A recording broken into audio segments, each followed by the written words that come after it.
What's your plan? It's my plan, and I decide what goes down. You got that? Yeah. Come on out! My name is Joseph Fares, and I'm the writer-director of A Way Out. A Way Out is a story-driven co-op game. It is designed, played, and experienced only in split-screen co-op, which means you have to play the game with a friend, either online or on your couch. The game starts in a prison. You play as Vincent and Leo. You and a friend will get to know your characters and unfold their story together. You don't know anything about me, man. Maybe not. But Harvey killed someone very close to me. With or without you, I'm going after him. Let me show you some of the scenarios in the game. On the right side, you see Leo was already in prison. On the left, you see Vincent, who just arrived. Now if you look to the right again, you can see that Leo can be controlled while Vincent is in a cutscene. Here is another one. Vincent and Leo are now in the laundry room. Your goal is to smuggle sheets using a laundry cart. You can approach the scenario in different ways. Either get the cart with Vincent. You know, I got a good pack right here. I think it's got your name on it. It's, broken. I don't know. Or with Leo. Get over here, you idiot! Yeah, but I think those two guys are just about to fight. What the? What? Who's him? In A Way Out, you will experience something new all the time. Everything you do in the game is unique for that scene. We want you and your friend to be focused and engaged throughout the entire story. But let me tell you, this is just the beginning of what you will be experiencing in A Way Out. Give me a gun!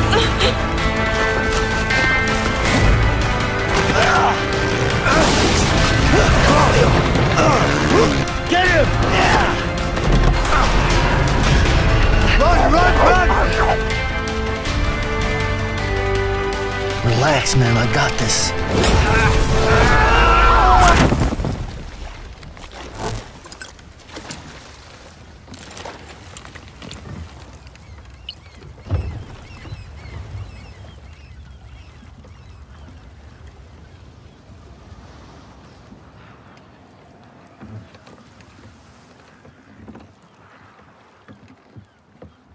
Are you gonna do it?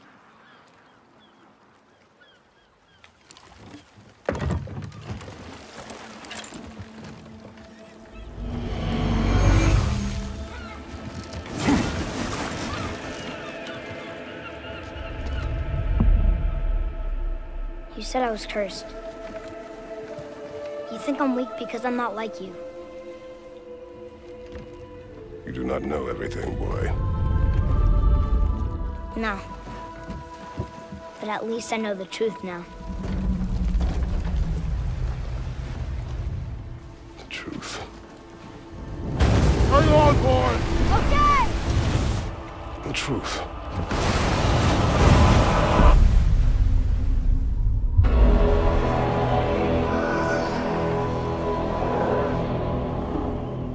Long way from home, aren't you?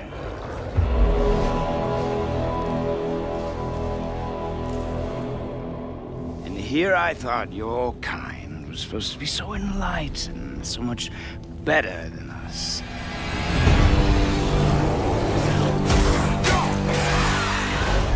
The gods of these realms don't take kindly to outsiders, trust me.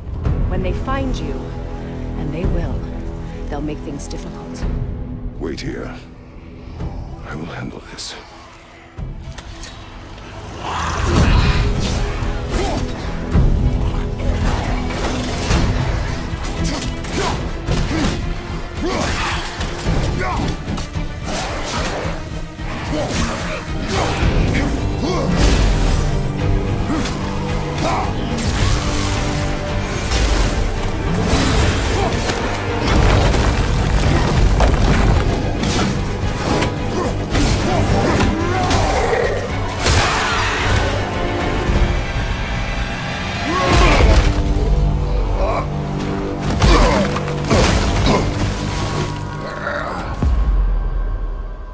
Wow, that was something, that fight.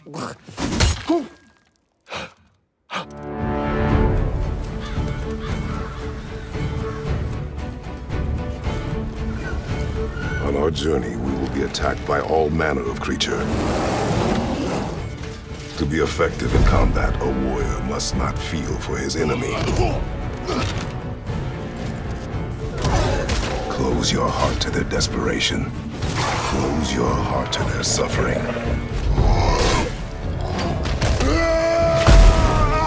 The road ahead is long and unforgiving. No place for a boy. You must be a warrior. But not everyone is bad. Mother always said to be open to those who can help. Who you were before doesn't matter. This boy is not your past, he is your son. And he needs his father.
Every player will own an array of exosuits we call Javelins. These suits give players superhuman capabilities and are heavily customizable so they look and play how you want. Bam! Looking good. Nice, you've got a mortar equipped. Yeah, I got it on the weekend. You lead the way, I'll follow.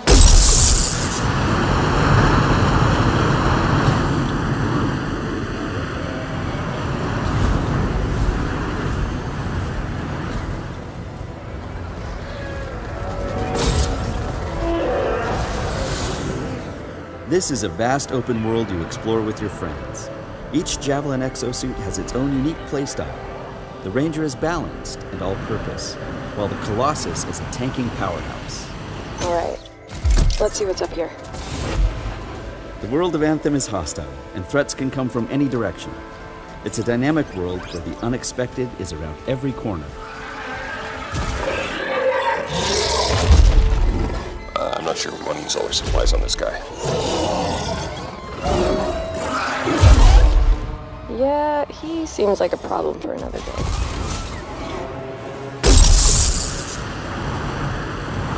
We're getting some fire from up ahead. I'll go low. You flank.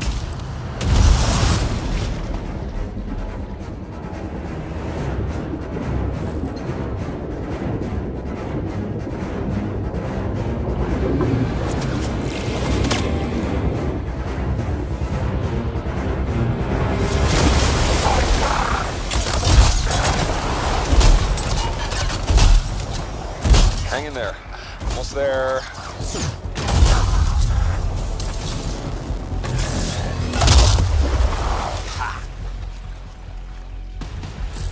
Have you been in there yet? I haven't. Oh, we should do that later with Kim. Yeah, you could use the XP. Hello, treasure.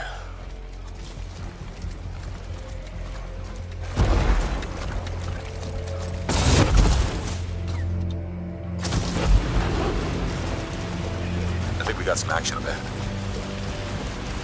Anyone, we're under attack. Anyone in the area, we're under attack. I think that's part of Praxis' mission.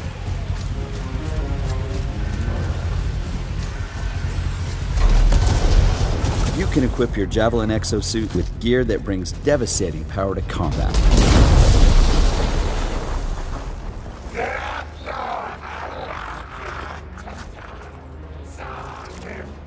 Oh, there are a lot of scars down there. Oh, the scars have a heavy. Time to use that mortar.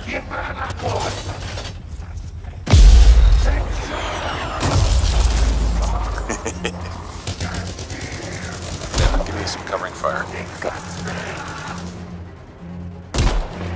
There's a bunch more coming in. Okay, I'll get this round.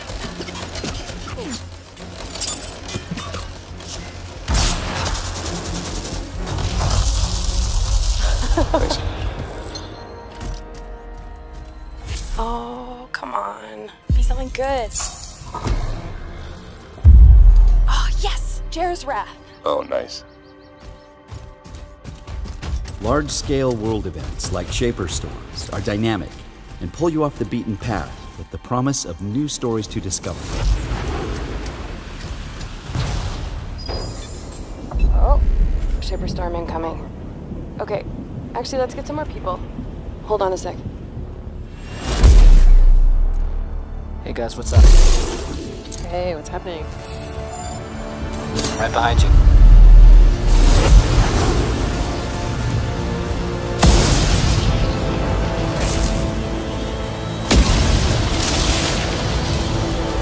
Whoa.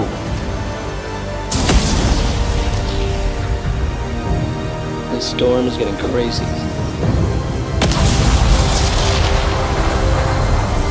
So what are we supposed to do? Fly into him? All right, let's do this. See you on the other side. Hello everyone, my name is Philippe Fournier, associate producer on Far Cry 5. And I'm Mari Knadel, a scriptwriter on Far Cry 5. Today we're going to take you through our extended E3 demo and highlight some of the features that we're really excited about.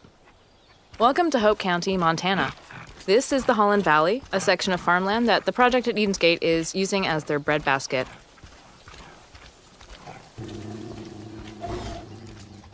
With us in this demo, we have our loyal dog Boomer as your Fang for hire. For now, I just can't resist. The setup is too perfect. I'm going to use this tractor against the cult. The cult is stealing supplies and kidnapping people, using them to prepare for a doomsday that's really just around the corner. We're going to put you in the shoes of a rookie deputy and drop you into the heat of the conflict. In Far Cry 5, we want to give you tools that feel like they belong in Montana in your fight against the doomsday cult.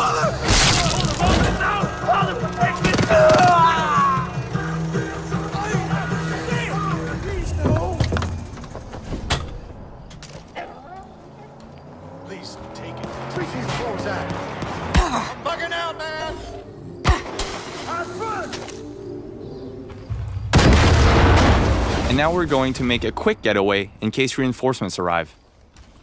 Oh, Christ. Help me. Boomer is just one of the many allies you can recruit using our for-hire system. Each of them has special abilities, and it's up to you to select which companion to bring along for the ride, whether you're just exploring the open world or fighting cultists head-on in a specific location. Cute dog. My dad would love to know, what type of breed is Boomer? No, seriously. His breed is mutt, but he is mostly blue heeler by the looks of him. Montana is a great place to fish, and it was important for us to create a system where we allowed players to live that experience. In the rivers and lakes of Hope County, you will find many different types of fish. It's a really good way for players to gain experience and also just get away from the conflict.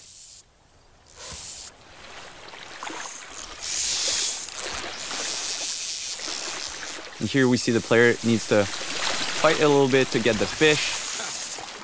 Nice, catch of the day on the menu.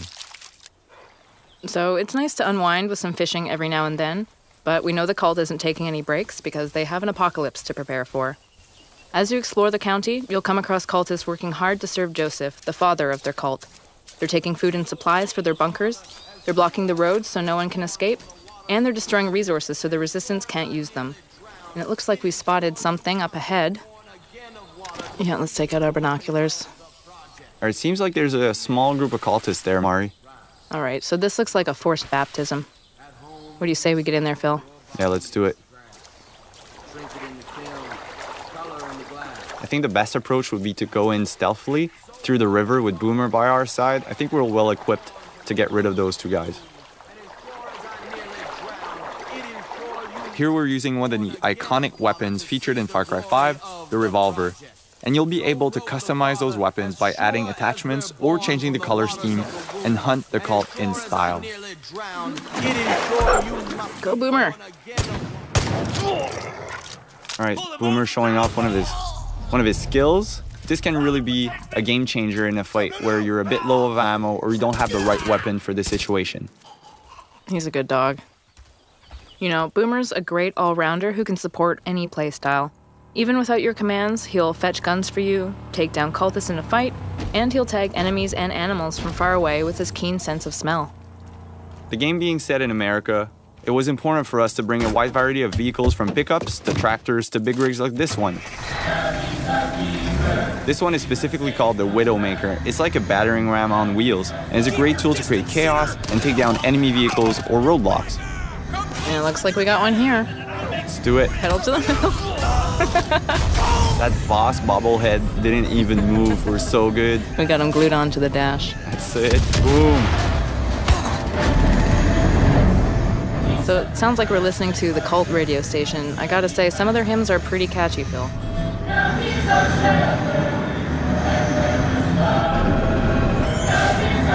Now we're pulling up to Ryan Sons Aviation. This is the home of Nick Rye. He's a crop duster and a family man. He's doing what he can to keep his family safe and keep the cult from getting his plane, but it looks like they've beaten us here, so let's jump right in. There's no time to waste. And let Boomer kind of create distractions for us to get behind cover and help Nick fight the cultists.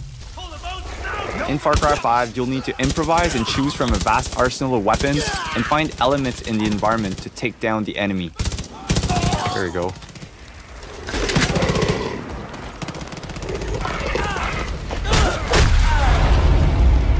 So we just took down the last cultist at Nick Rye's using my favorite stealth weapon, a baseball bat.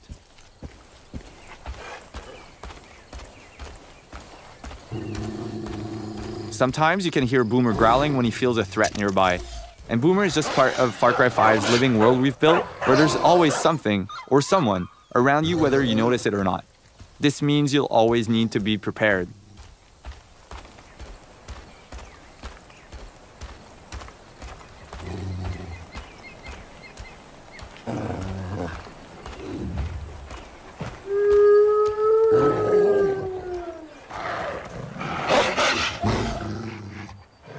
Boomer will stand his ground and defend you from predators, as there are a lot of moments for the player to hunt or be hunted. And we've built a deep ecosystem that represents Montana's wilderness.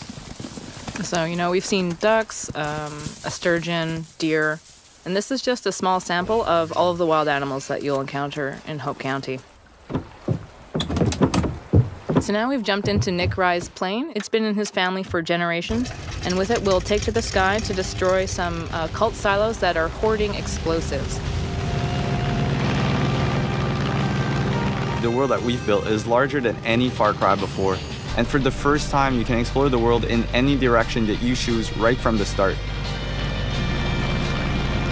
In this demo, we're in Holland Valley, and this is just one small part of Hope County. Montana is called Big Sky Country after all. Flying is a great way to travel, explore the county, and scout out new opportunities. And also blow things up. Woo-wee! Look at that go! Nice work, partner. Go get the other one. Oh, looks like the cult has decided to intervene. That plane belongs to a Chosen.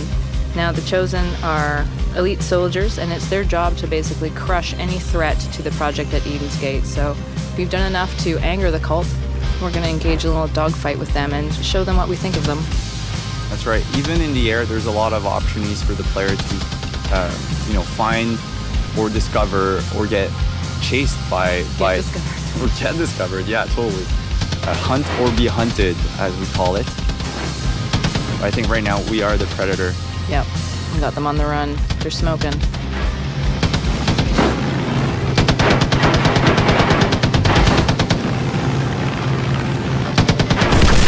And we did it.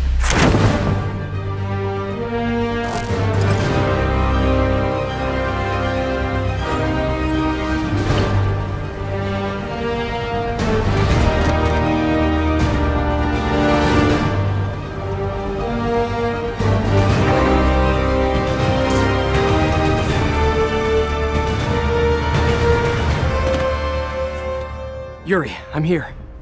What do you see? Find the rest. Boss wants them dead. Looks like the demons are moving in on Fisk's territory. You got this? I got this.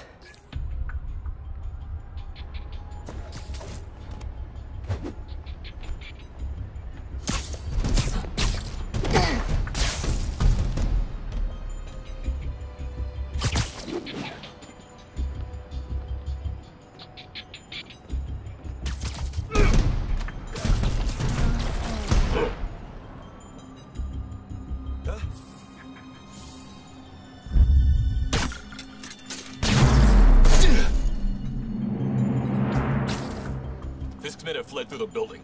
Eliminate them. Should have worn a helmet.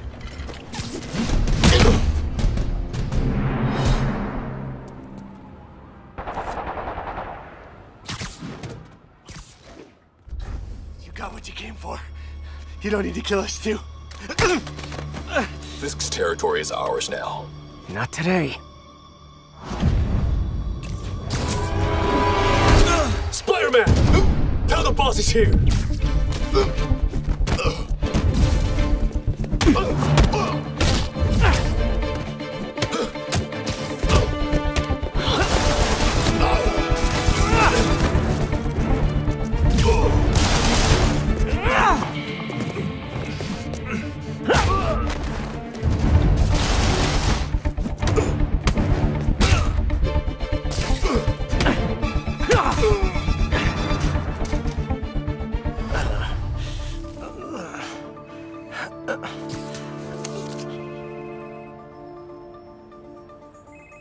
Hey, Willie.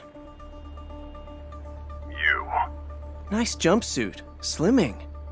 Stay out of my business. Wait, the demons. Who's their leader?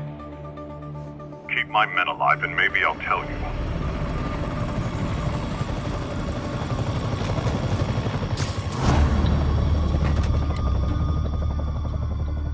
Saving bad guys from other bad guys. Not how I thought today would go.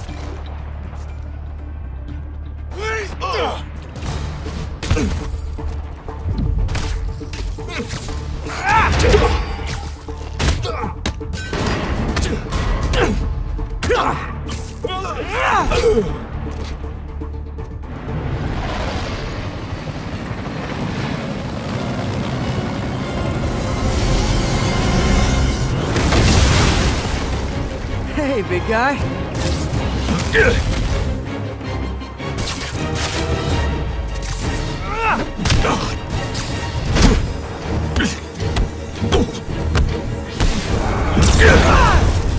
Is that a Higgsfield? That's actually really cool.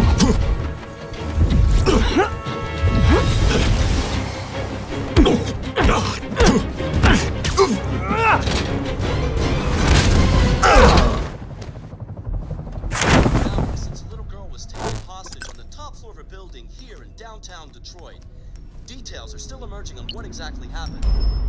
But the hostage taker could be the family's android. Negotiator on site. Please, please, you gotta save my little girl. Wait. You're sending an android? All right, ma'am. We need to go. You can't do that. You... Why aren't you sending a real person? Captain Allen, my name is Connor. I'm the android sent by CyberLife. It's firing at everything that moves. It already shot down 2 of my men. Saving that kid is all that matters. So either you deal with this fucking android now, or I'll take care of it.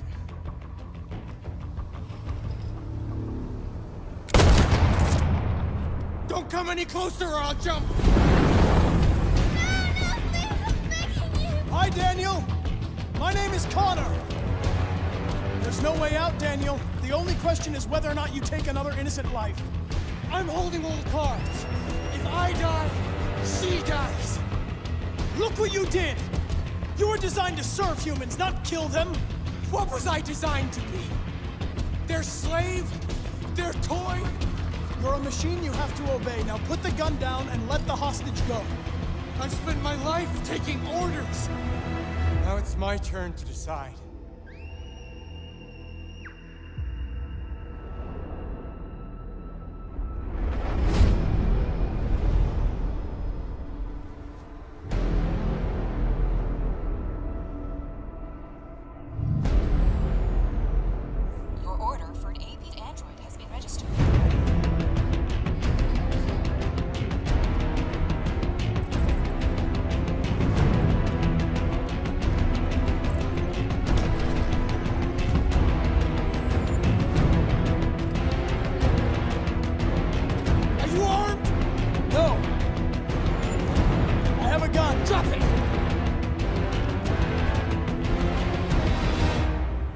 touch him and I kill you. You can't kill me. I'm not alive. Tell that helicopter to get out of here.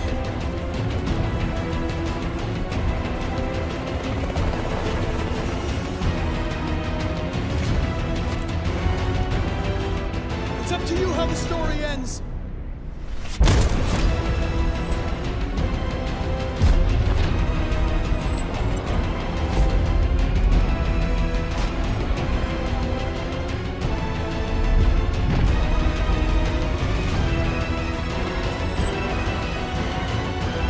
Trust you.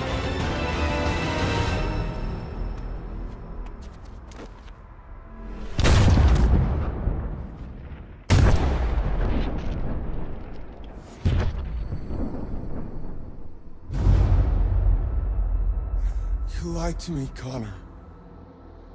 You lied to me.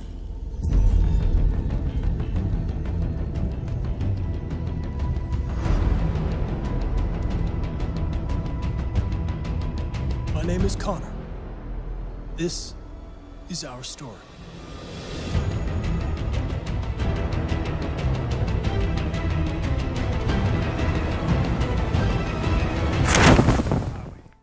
One you guys saw at the media showcase, and this one we showed behind closed doors on the floor at E3.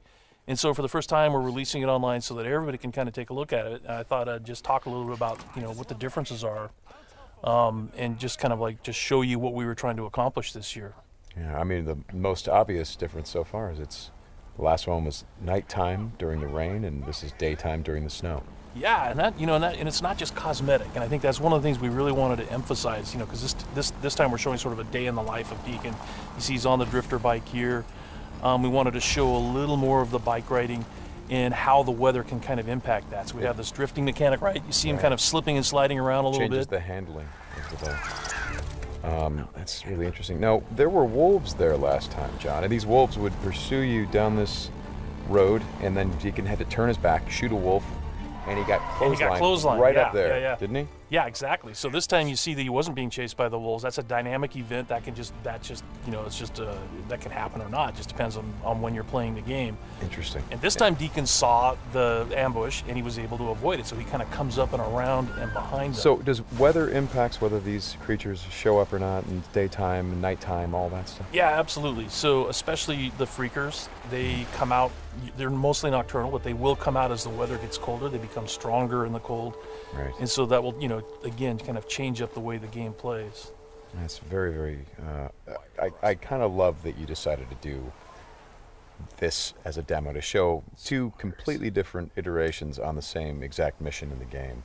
Yes, exactly. So we wanted to have, you know, the job is basically the same. Deacon hears that his buddy's in trouble, rides out to save his life. And, you know, as you can see here, this is a completely different experience from what we showed in the first demo. In the first one, Deacon gets clotheslined, and it sounded very painful, by the way. Oh, like, speaking of painful, okay, so the combat in this game is fairly brutal. John, you want to talk about that a little bit? Well, we just wanted to make it as, you know, as realistic as possible. So, yeah, we're not holding back on that at all. And, you know, and Sam's done most of his own stunt work for this.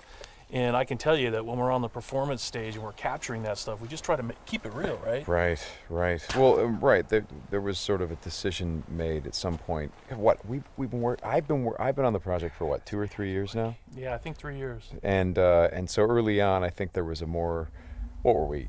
It was more Kurt Russell and sort of a two-fisted thing, and then it turned into, hey, let's take this quite seriously. And what that required is a lot more. Taking this combat stuff and showing the horror of the violence that happens and it were this type of circumstance to take place. I mean, realism, weirdly enough, is the thing we keep going back to when it comes to not just the stunts, but also the performance style. I think, you know, it was very important that it doesn't seem like a bunch of actors, you know, saying lines. It was all very incidental. And we wanted the world to sort of reflect that as well. So you saw there that, Deacon broke into that emergency vehicle and found some supplies. So this is what we're calling our survival vision. So you saw that earlier when he was looking at Manny's bike on the ground. And it's just kind of a way of seeing tracks in the world and sort of imagining what might have happened. And here I just wanted to point out that you're seeing in this part of the demo that there are freakers there. There weren't there before because it wasn't snowing. It was, and it was getting lighter out. It wasn't getting darker like it is.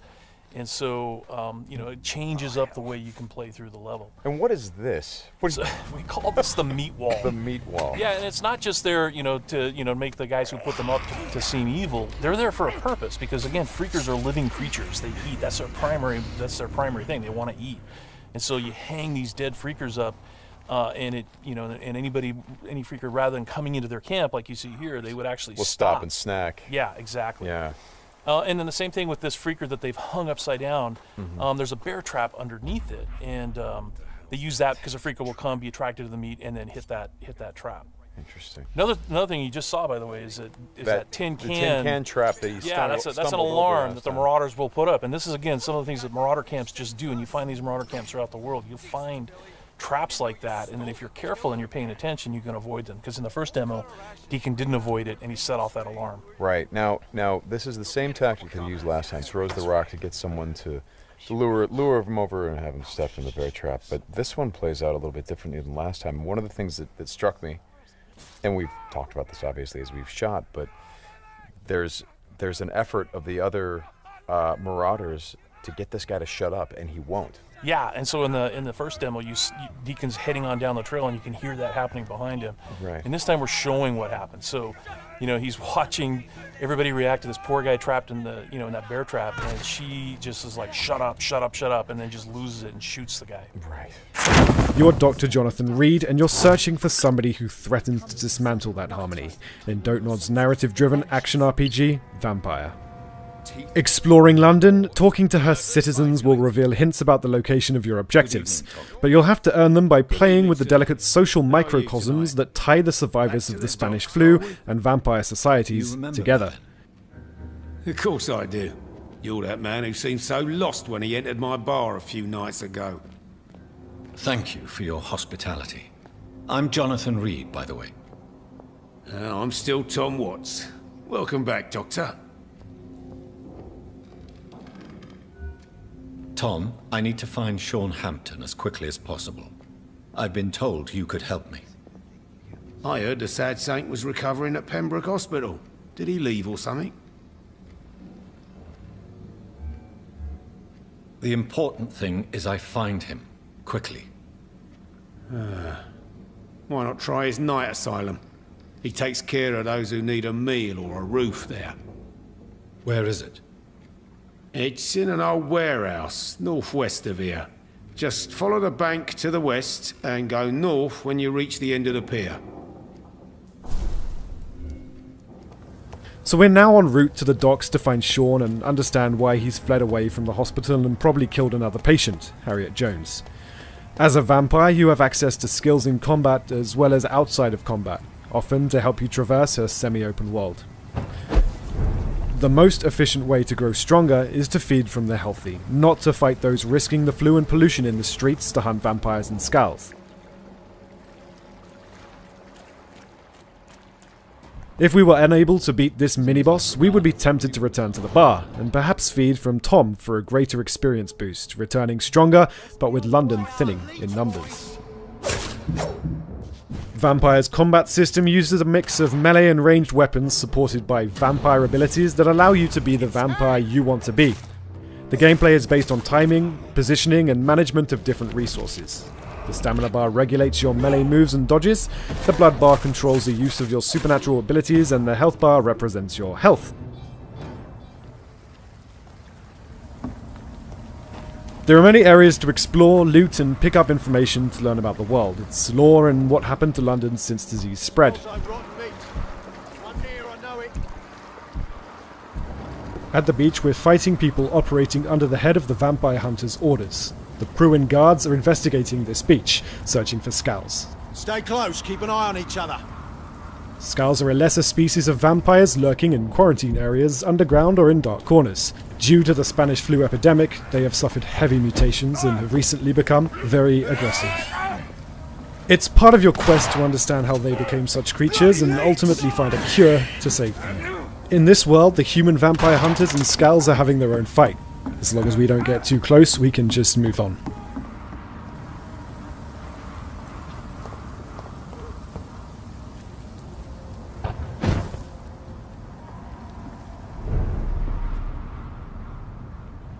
Sean is a saint who manages a night asylum to provide food and rest to the poorest.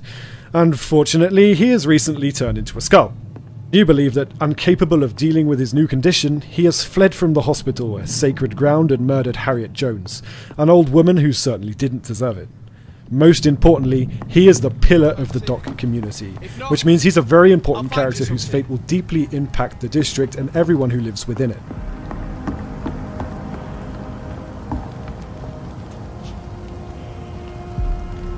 Are you certain you're not lost, sir? You seem quite a stranger to these parts.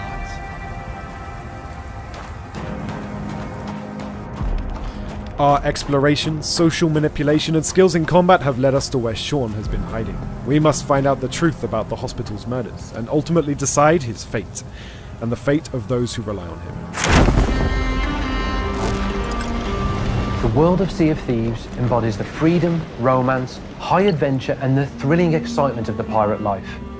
As you explore, you'll discover this beautiful world full of countless adventures, unknown dangers, treacherous weather and wild, untamed islands, filled with pirate caves and wildlife.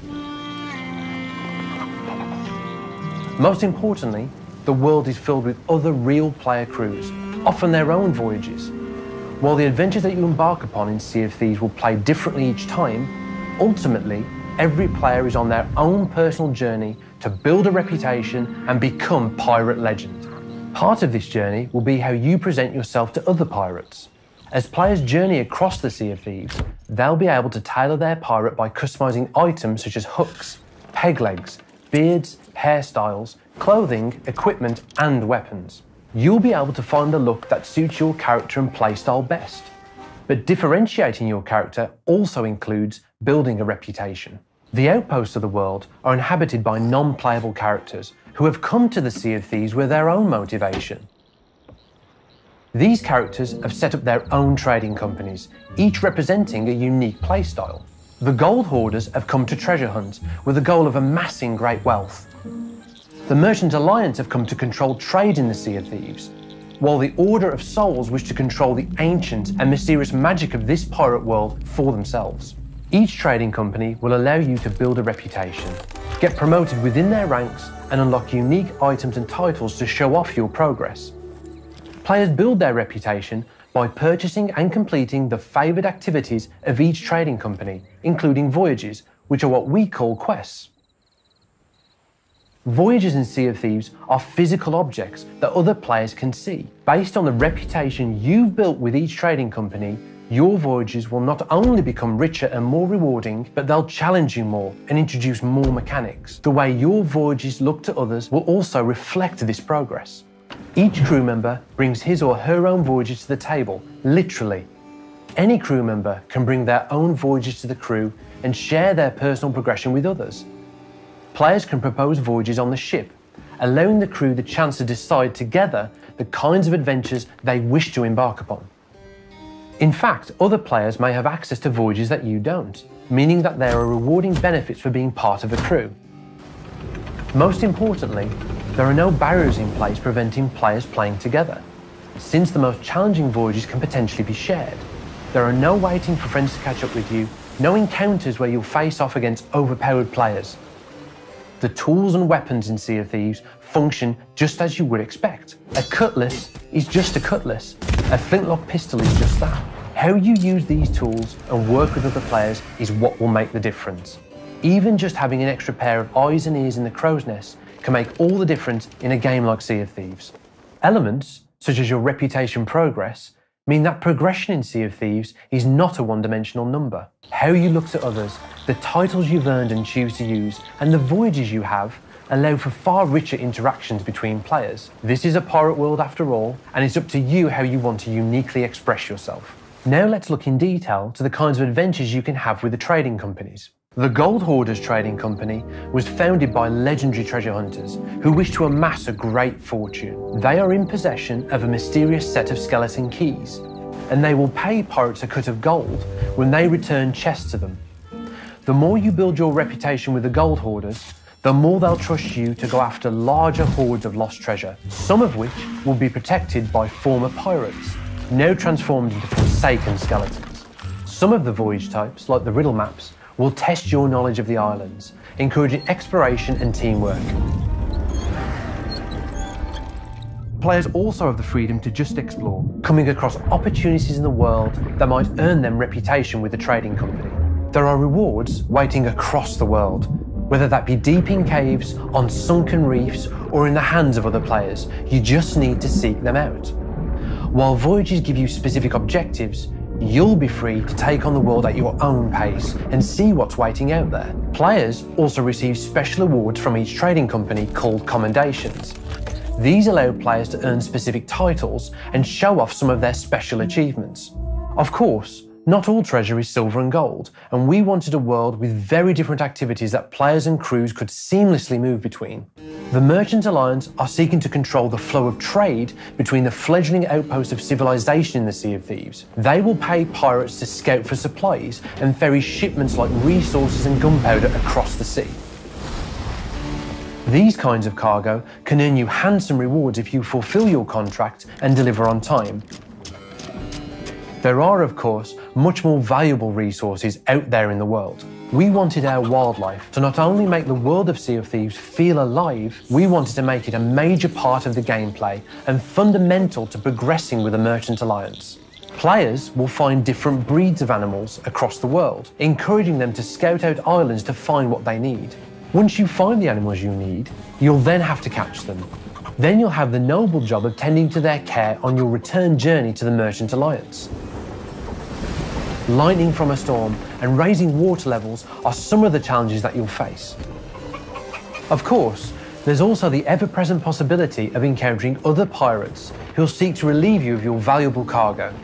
Much like the other tools you'll have at your disposal, cargo can be used in different ways, presenting you with a few tricks up your sleeve to defend against incoming boarders. The Order of Souls are a trading company formed by conjurers and seers. They have found a way to recapture the enchanted magic from the skulls of former pirates, and they'll reward anyone who brings the skulls back to them. Voyages for the Order of Souls will take players on the hunt for infamous skeleton crews and captains, presenting players with combat-focused challenges as they work together to defeat their targets and retrieve the skulls.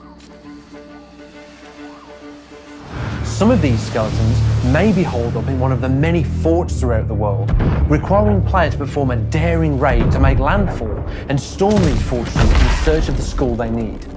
These valuable locations also present opportunities for other nearby crews.